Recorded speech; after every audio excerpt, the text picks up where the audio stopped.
తాగడానికి నీళ్ళిస్తావా? ఇక్కడ మీరు ఒంటరిగా ఉండడం మంచిది కాదు. నీకు కూడా. నువ్వు మిగిలిన వాళ్ళతో ఎందుకు రాలేదు? మరి ఇంత ఆలస్యంగా వచ్చావే? నాతో ఉండడానికి వాళ్ళెవరూ ఇష్టపడరు కనుక.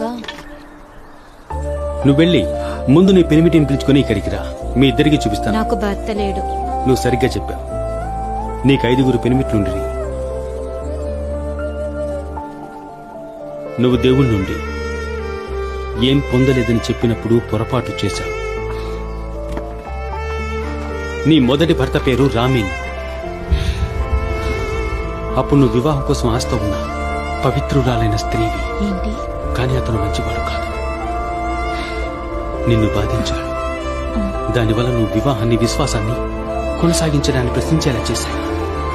ఆపండి. రెండవ వ్యక్తి ఫర్జాద్. ఇదంతా ఎందుకు చేస్తున్నావు? నేను బహిరంగ జనాలకు మెస్సియానని వెల్లడించలేదు. నువ్వే మొదటి వ్యక్తివి. నువ్వు నన్ను నమ్మితే బాగుంటుంది. నువ్వు సరైన వ్యక్తిని ఎన్నుకోలేదు. నిన్ను కలవడానికే నేను సమరయ వచ్చాను. మిట్ట మధ్యాహ్నం నేను ఇక్కడ ఉండటం అనుకోకుండా జరిగిందని భావిస్తున్నావా?